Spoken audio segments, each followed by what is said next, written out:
Quand ça arrive au niveau des feuilles, nous allons comparer l'installation, la tige et la feuille. Les signes ne trompaient pas.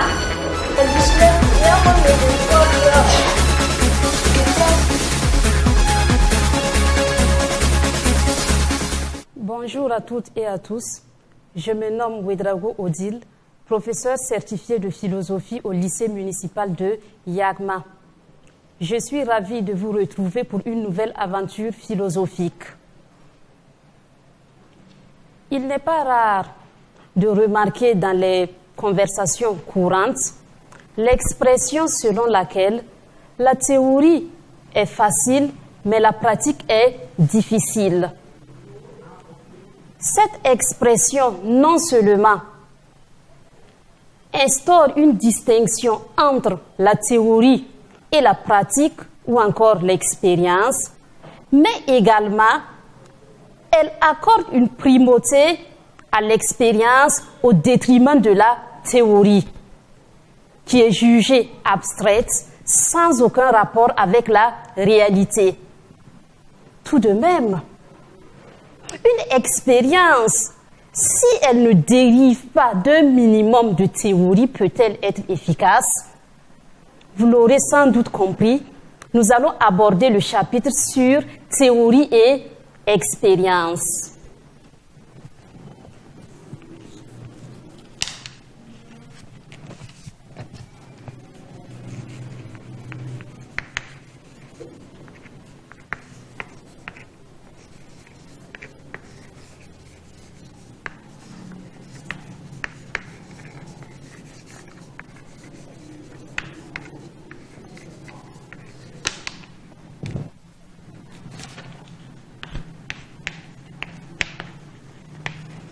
Introduction.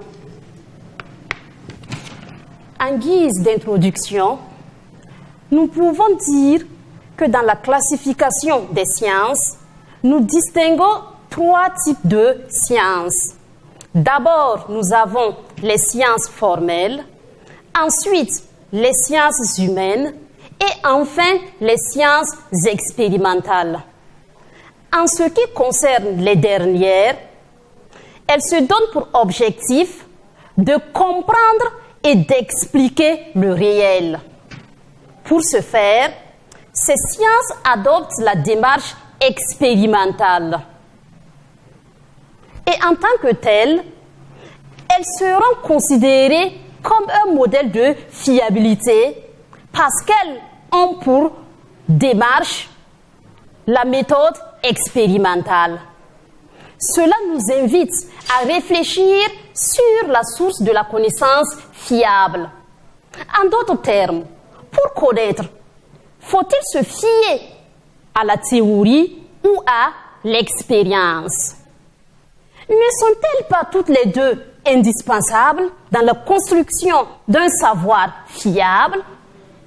À quoi renvoie une démarche expérimentale? Avant tout propos, qu'est-ce que la théorie et qu'est-ce que l'expérience? Pour apporter des réponses à cette problématique qui a été posée dans l'introduction, nous allons suivre le plan suivant. Grand 1, approche conceptuelle.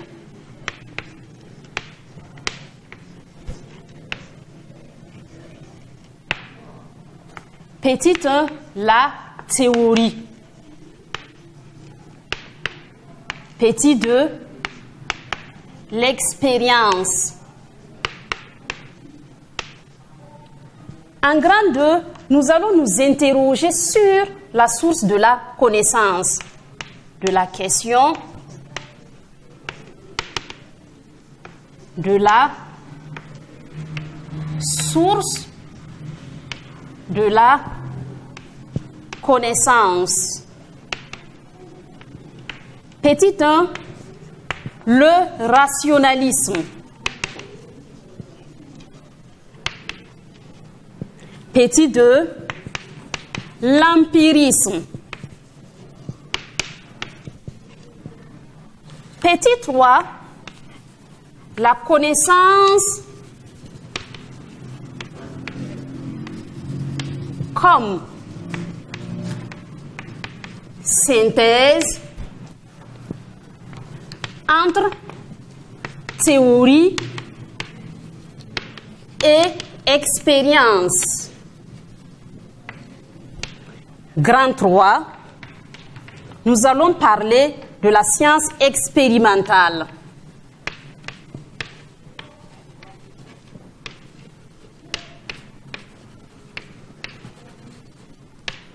Petit 1, la démarche ou la méthode.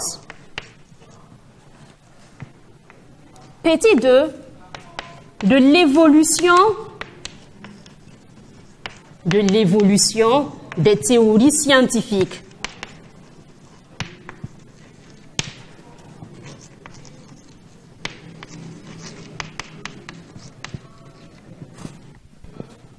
Petit 3, le déterminisme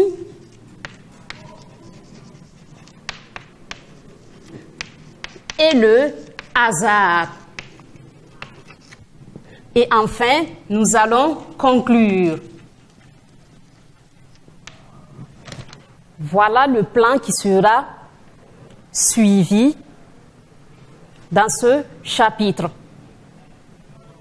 Grand 1, approche conceptuelle. Petit 1, la théorie.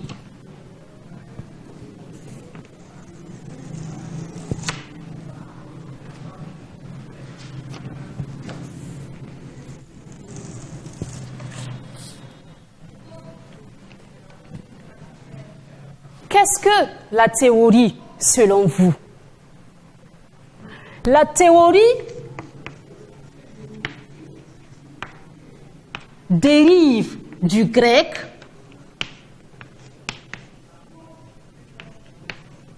théoria qui signifie contemplation.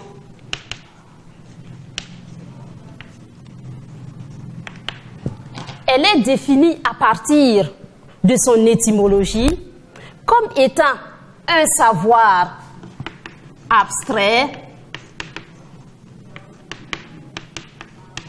spéculatif, sans un rapport avec la réalité. Aussi, dans le domaine scientifique, la théorie peut renvoyer à un ensemble de lois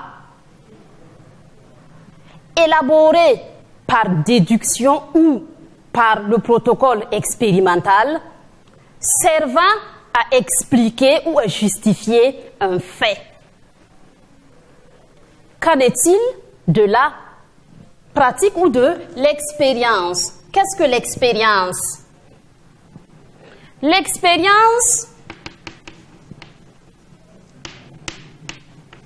quant à elle, dérive du grec experiri, qui signifie éprouver. Elle se présente alors comme étant une instruction acquise par l'usage de la vie. Quand on dit par exemple d'une personne qu'elle a de l'expérience, cela voudrait dire que la personne a eu la chance de vivre des situations, d'affronter des difficultés et en tant que telle, la personne a pu emmagasiner un certain nombre de connaissances pratiques, lesquelles connaissances peuvent permettre à la personne de donner des conseils à d'autres personnes et de servir du coup de modèle. Mais quand on se situe dans le domaine de la science, l'expérience peut être définie comme une expérimentation, c'est-à-dire une vérification. Faire une expérience, c'est vérifier une hypothèse qui avait été posée au départ.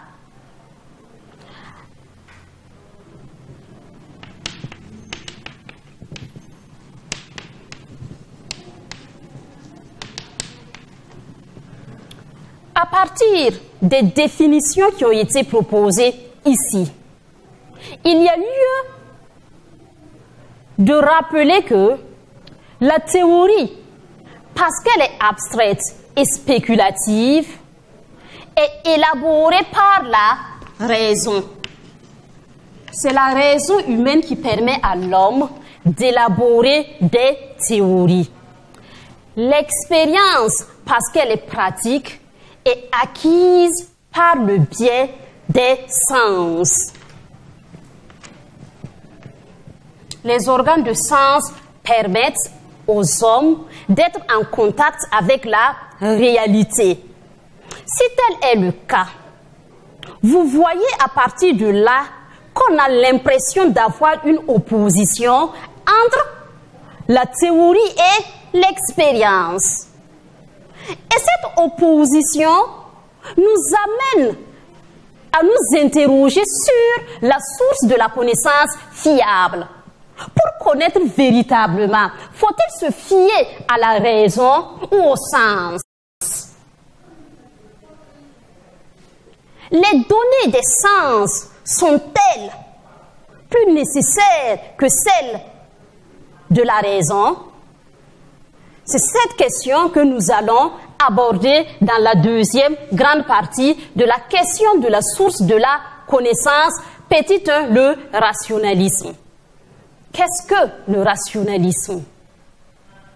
Le rationalisme se définit comme une conception philosophique qui pose la primauté de la raison dans l'acquisition de la connaissance. En d'autres termes, selon les rationalistes, pour connaître, il faut se fier à la raison. Et Platon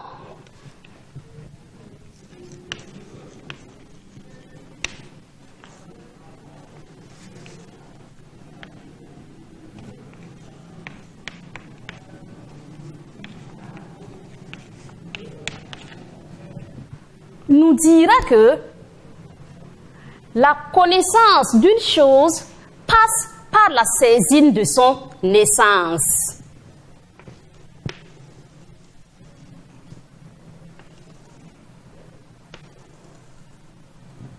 Cela voudrait dire, selon le rationalisme, que la raison doit se détacher de l'expérience sensible pour contempler l'essence des choses indépendamment de l'expérience sensible ou de l'expérience pratique. Pour le rationalisme, aucune connaissance vraie ne saurait être élaborée en se fiant au sens. Les rationalistes vont relever les erreurs des sens pour prouver à quel point ils sont illusoires. D'abord, les sens dépendent de nos récepteurs sensoriels. Ensuite, ils dépendent de notre situation ou de notre position géographique. Enfin, la réalité elle-même peut être sujet de transformation, de changement. En d'autres termes, la réalité n'est pas stable. Et pour s'en convaincre, nous pouvons utiliser l'exemple du morceau de cire de Descartes. En se référant à ce morceau de cire, nous pouvons d'ores et déjà le caractériser. Le morceau est dur, le morceau est froid, etc. Mais à supposer que l'on fasse fondre ce morceau, ces caractéristiques qui avaient été déclinées au départ disparaissent, mais la cire, elle, demeure. Descartes en conclut que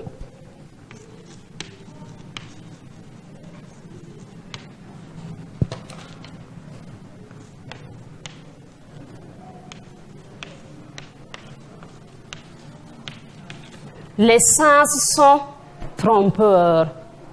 Pourquoi alors se fier à ce qui nous a une fois trompés?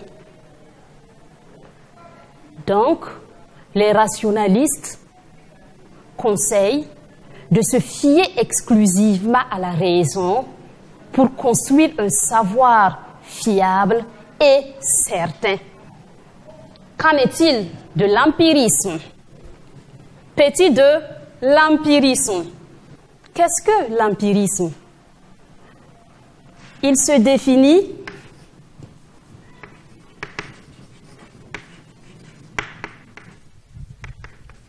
comme une conception philosophique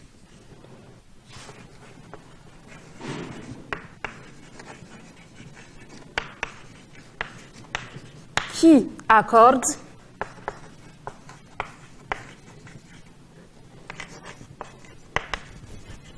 une primauté au sens dans l'acquisition de la connaissance. Selon les empiristes, pour connaître, il faut se fier au sens. Cela pourquoi? Les empiristes sont convaincus que si les rationalistes pensent qu'il faut faire abstraction de la réalité sensible pour élaborer le savoir, cela n'est qu'une illusion dans la mesure où l'esprit humain, s'il fait abstraction du sensible, est incapable d'élaborer aucune forme de connaissance. Il faut d'abord percevoir. Et à partir de là, on pourra déduire à partir de ce qui a été perçu. Cela conduit John Locke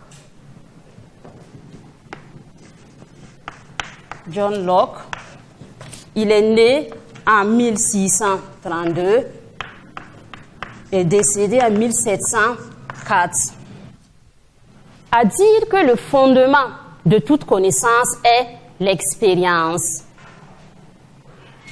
Il considère l'esprit humain à l'origine comme une tabula rasa, c'est-à-dire une table vide sur laquelle rien n'est gravé. Cet esprit attend alors de recevoir les impressions données par les sens. Sans perception, point de connaissance. Voyez, à partir de ces deux descriptions, que l'opposition entre théorie et expérience est maintenue. Selon le rationalisme, il faut exclusivement se tourner vers la raison. Selon les empiristes, il faut exclusivement se tourner vers les sens. Nous pouvons alors dire que nous ne sommes pas situés.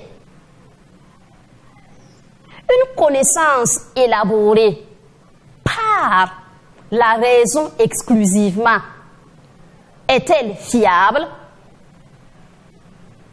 En retour, si nous nous fondons sur les sens, sommes-nous à mesure de comprendre ce qui est perçu?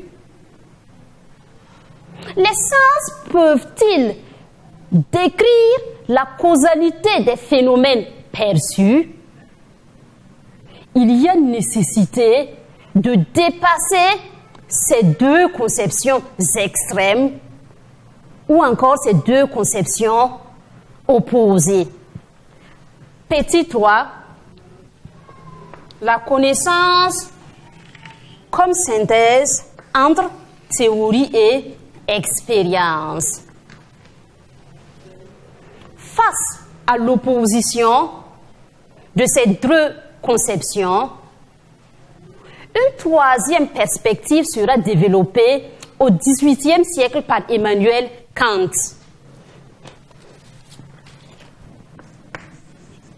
Emmanuel Kant, il est né en 1724 et est décédé en 1804. Emmanuel Kant entend concilier deux positions qui étaient dos à dos. Il va d'abord critiquer tour à tour l'empirisme et le rationalisme en vue de déboucher sur une troisième perspective dite conciliatrice. Selon Emmanuel Kant, le rationalisme débouche sur le dogmatisme.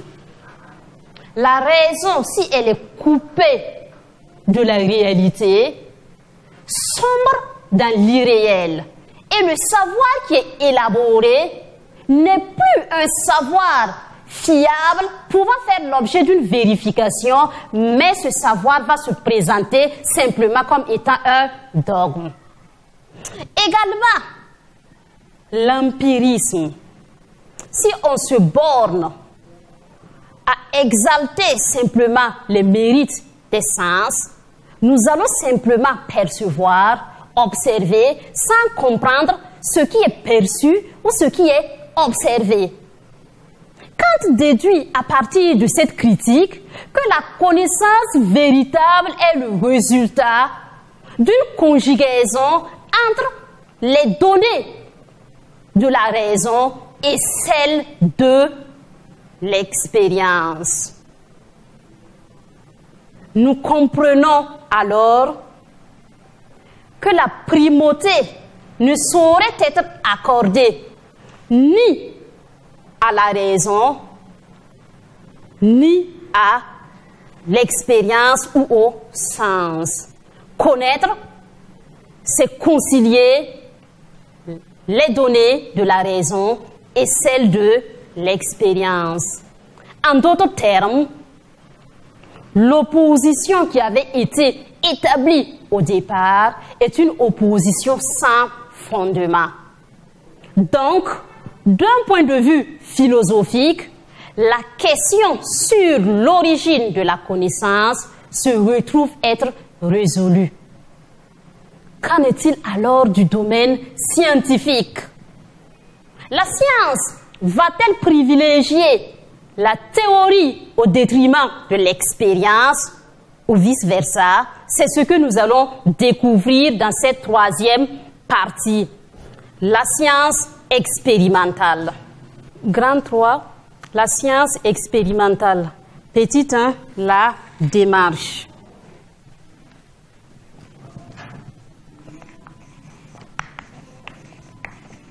La science expérimentale se définit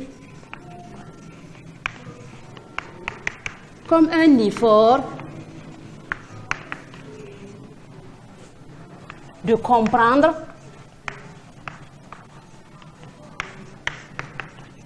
et d'expliquer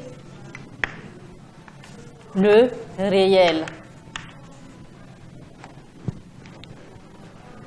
Et elle adopte comme démarche celle expérimentale, dont les principes ont été posés par Claude Bernard dans son ouvrage intitulé « Introduction à l'étude de la médecine expérimentale ». Claude Bernard.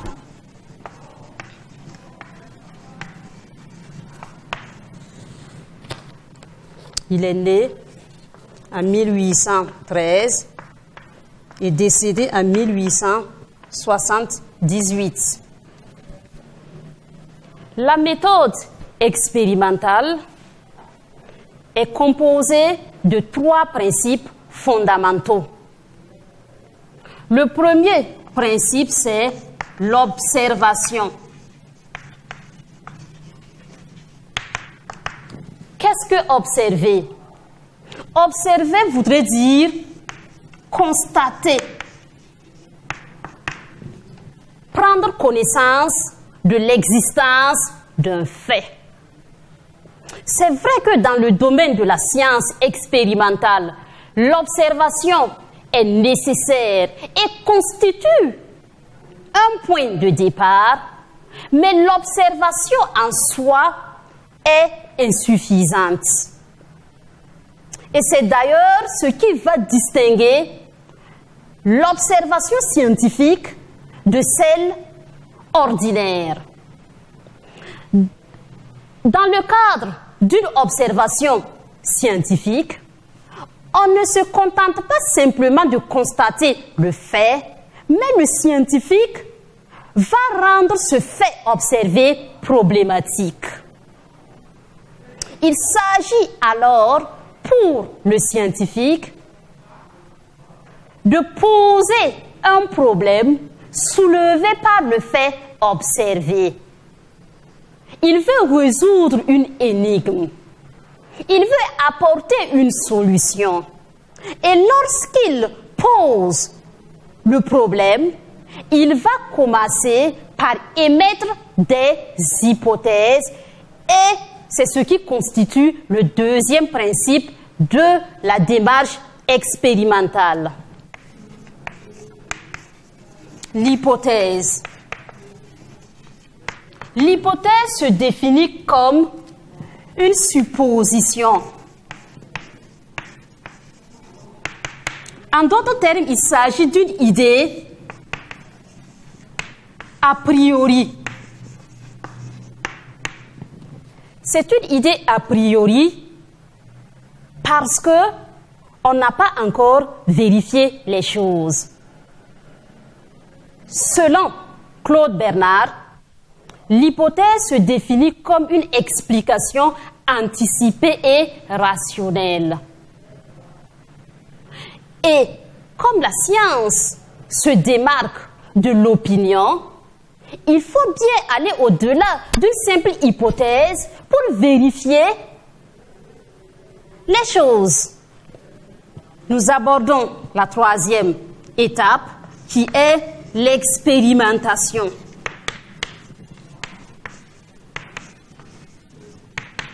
Expérimenter, c'est vérifier.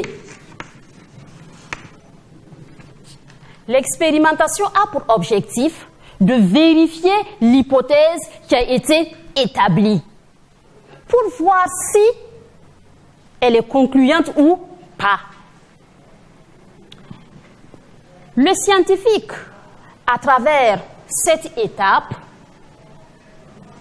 va confronter l'hypothèse à la réalité elle-même. Si l'hypothèse est concluante, elle devient alors une loi scientifique. Si elle n'est pas concluante, il faudra reprendre ou poser de nouvelles hypothèses en vue de déboucher sur une certitude. À ce niveau, on est obligé de reconnaître que la science expérimentale part de l'observation, donc les sens sont essentiels. Mais on ne va pas se limiter simplement à cette perception sensible, d'où la nécessité de faire recours à la raison pour formuler des hypothèses. Donc dans le domaine de la science, nous sommes également amenés à conclure que la théorie et l'expérience sont indispensables dans la construction d'un savoir fiable. En d'autres termes, pour connaître, il faut se fier à la théorie et à l'expérience. Si tel est le cas, si la science expérimentale passe par un protocole expérimental, faut-il alors dire que la loi ou la théorie scientifique qui est élaborée est-elle au-dessus de tout doute? C'est ce que nous allons voir dans la deuxième partie de l'évolution des théories scientifiques. De l'évolution des théories scientifiques. Une théorie scientifique se caractérise par l'objectivité et l'universalité. Elle se présente comme une solution à un problème bien défini. Même si la théorie scientifique est caractérisée par l'objectivité, elle ne saurait s'ériger en dogme. En d'autres termes, une théorie scientifique ne saurait être vraie une fois pour toutes. Cela signifie que toute théorie scientifique est caractérisée par l'évolution. C'est pourquoi Karl Popper va parler de falsifiabilité.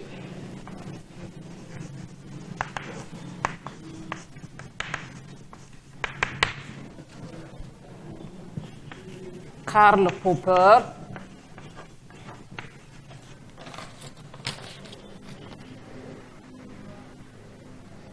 il est né en 1902 et est décédé en 1994.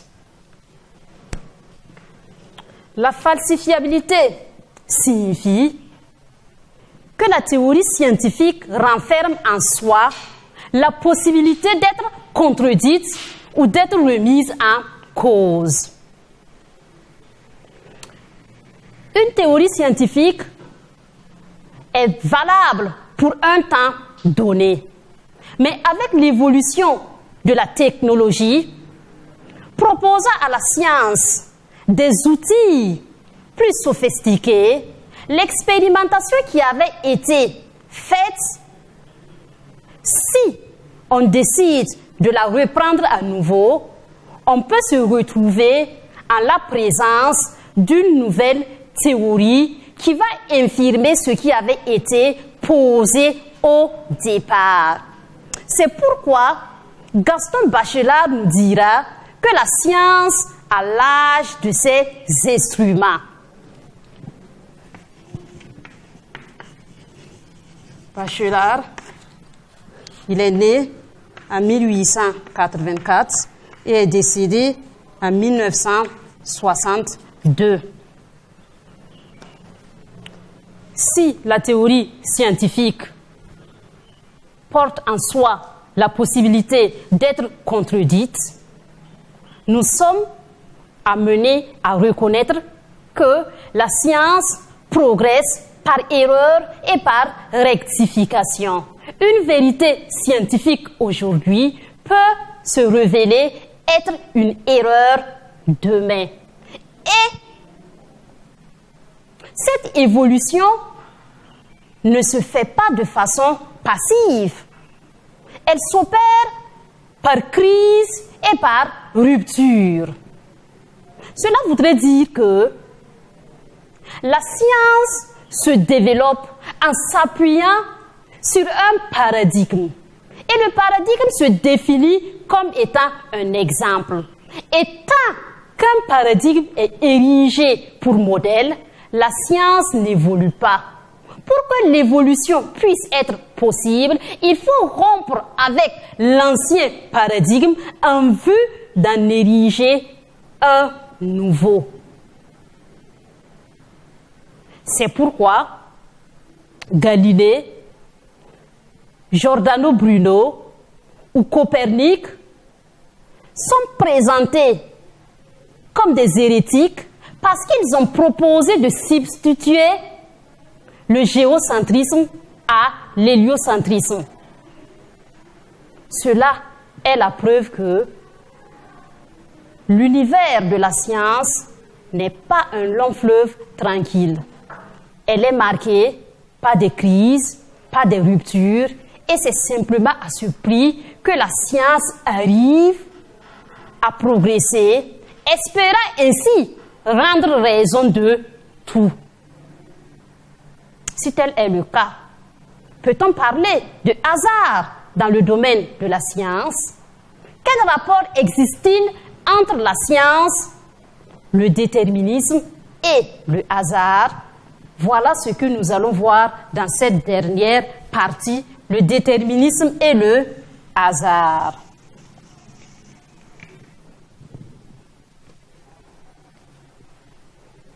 Le déterminisme peut se définir comme un principe selon lequel les phénomènes de la nature obéissent à des lois bien définies.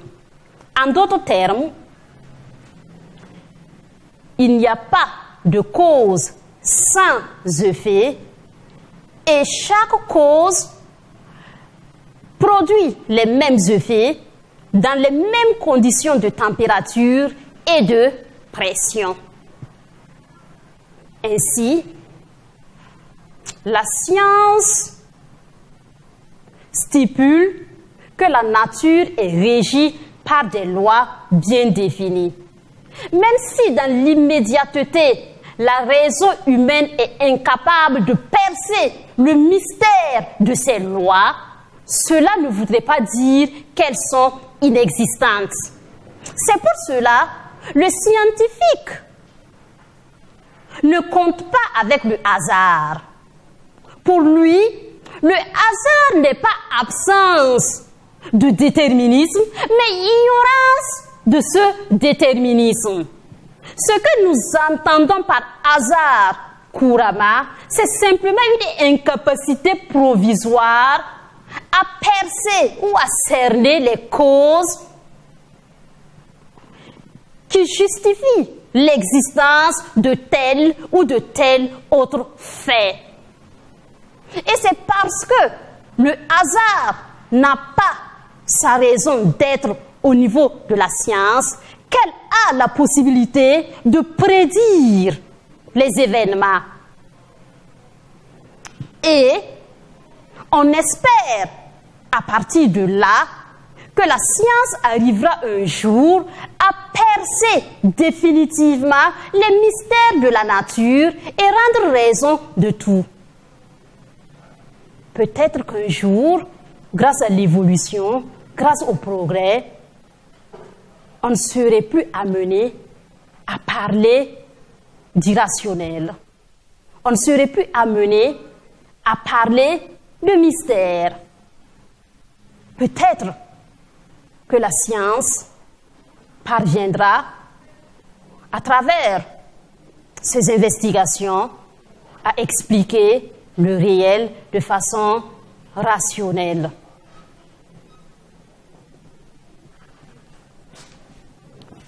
Que retenir à ce stade de la réflexion? Au début, nous avions montré que il y a une opposition entre la théorie et l'expérience. Mais en fin d'analyse, nous retiendrons que la théorie et l'expérience sont toutes les deux indispensables dans la construction du savoir fiable. Pour connaître, il faut se fier à la fois aux données de la raison et à celles de l'expérience. Et la science se présente comme un travail objectif, évolutif, rationnel. Et en tant que tel, nous pouvons garder espoir qu'un jour, elle parviendra à expliquer tous les phénomènes de la nature. Pour vous permettre de poursuivre avec la réflexion, je vous laisse avec quelques sujets de réflexion.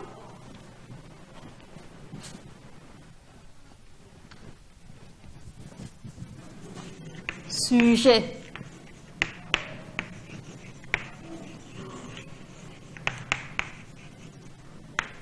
de réflexion. Premier sujet, la vérité scientifique est-elle au-dessus de tout doute?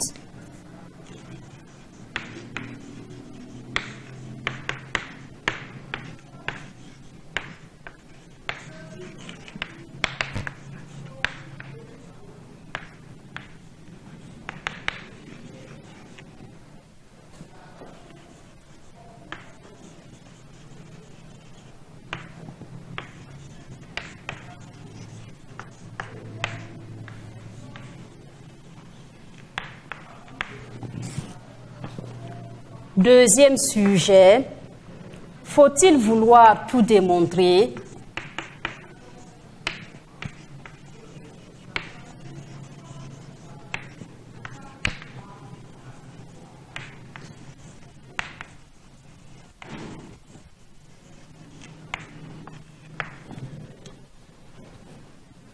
Troisième sujet. D'où viennent nos connaissances?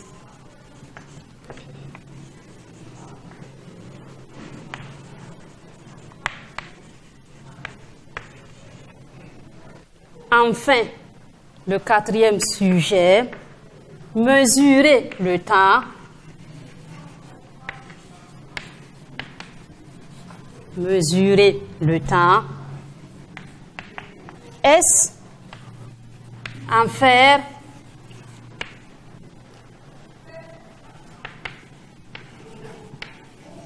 l'expérience?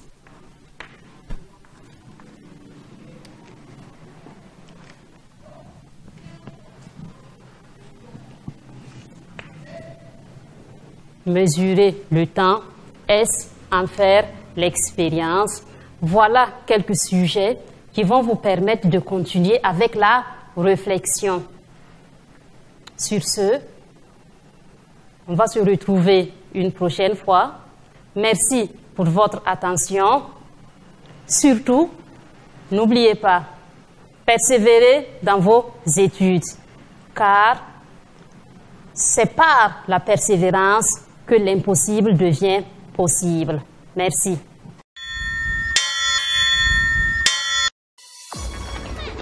Quand ça arrive au niveau des feuilles, Nous allons comparer l'installation,